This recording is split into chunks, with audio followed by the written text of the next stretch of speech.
ప్రశ్న airport scams. ప్రస్తుతం airports అనేవి ఒక లగ్జరీ మాల్స్ లాగా మారిపోయాయి. బయట 10 రూపాయలు అమ్మే ఒక్క టీ ఎయిర్పోర్ట్లో 100-150 రూపాయలు ఉంటుంది. 100-150 రూపాయలు అమ్మే ఒక్క బర్గర్ 400-500 అని అమ్ముతున్నారు. ఒక సామాన్యుడు ఎయిర్పోర్ట్కి వస్తే వాటిని ఎలా కొని తినగలుగుతాడు? ప్రతి ఎయిర్పోర్ట్లో లగ్జరీ రెస్టారెంట్స్తో పాటు సామాన్య ప్రయాణికుల కోసం తక్కువ ధరకే లభించే ప్రభుత్వ ఆధీనంలో ఉండే స్టాల్స్ ఉండాలని డిమాండ్ చేశాడు. కేవలం 1 కేజీ లగేజ్ ఎక్కువైంది అంటేనే ఎక్స్ట్రా ఛార్జెస్ ని తీసుకుంటున్నారు. అలాగే ఫ్లైట్ డిలే అయితే ప్యాసింజర్స్ కూడా వాళ్ళ టైంకి డిలే తగ్గట్టు డబ్బులు చెల్లించాలి కదా అని ప్రశ్నించాడు.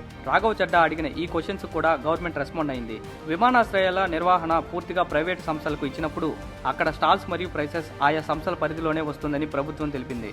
అయితే ప్రజల నుండి కంప్లైంట్స్ రావడంతో కొన్ని విమానాశ్రయాల్లో ఎకనామిక్ జోన్స్ లేదా తక్కువ ధరలకే టీ టిఫిన్స్ లభించే కౌంటర్లని ఏర్పాటు చేశామని చెప్పింది. ఇంకా అన్ని విమానాశ్రయాల్లో తొందరగా అందుబాటులోకి తెస్తామని చెప్పింది. Civil aviation minister K Rammohan Naidu కూడా మాట్లాడుతూ రాఘవ్ చడ్డా చెప్పినట్లుగానే ఎయిర్పోర్ట్ లగ్జరీ హోటల్స్ లాగా మారకూడదని అగ్రీ చేశారు. ఎయిర్లైన్స్ కంపెనీస్ ఒకవేళ టికెట్ ప్రైస్ పెంచితే వాటిని కంట్రోల్ చేసే విధంగా చర్యలు తీసుకుంటామని చెప్పారు. ఫ్లైట్ క్యాన్సిల్ అయినా ఆలస్యమైన ప్రయాణికులకు రీఫండ్ వచ్చే ప్రాసెస్ ని సులభం చేస్తామని కూడా చెప్పారు.